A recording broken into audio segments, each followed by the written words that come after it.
سرازیر شدن کرانی باربرداری ساختمانی در یک انشاءات بنیادشونده شرکت دنیای انور به چند منزل بینای بسیار طبقه نوبنیاد دیگر آسیب رسانده است. اداره کننده کرانی باربردار مورد سرزدن حادثه در بلندی بیشتر از 30 متر مشغول کار بوده است.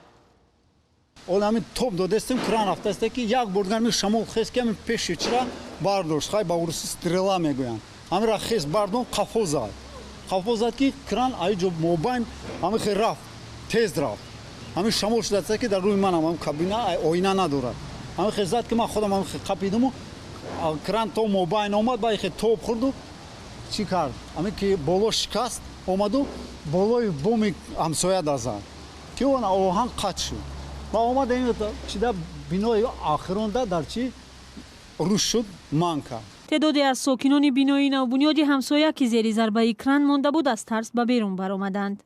ما حالا در آشیانه نهم بینای قرار داریم که دیروز کرانی ساختمانی به آن برخورد. شاهدان میگویند کران اساساً از همین آشیانه نهم برخورده تا 3 آشیانه دیگر ضرر رسانیده است و اصلا تیره‌زه های این بنا و طوری میبینید پنجره آن خراب شده است.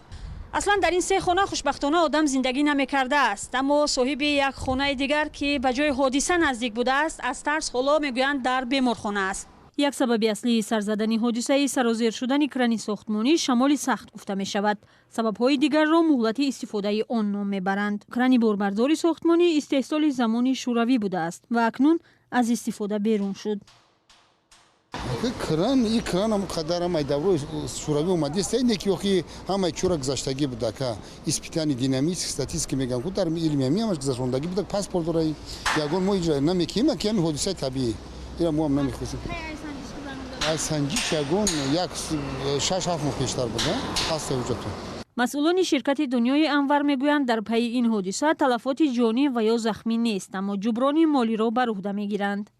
قدر ضرری کلان مثل همگی 3 تا تیرزه پلاستیک شکستگی ما مصلحت کردیم قطعی صاحب خونه در روزهای نزدیک خدا خواهد تعمیر کمیتی دیگه اون کم نیست. این حادثه اولین سرازیر شدن کرانی ساختمانی در ساختمان‌های دوشنبه نیست. قبلا در مرکز دوشنبه نیز یک کران ساختمانی سرازیر شده و روی بام بینای ساختمان افتاده بود.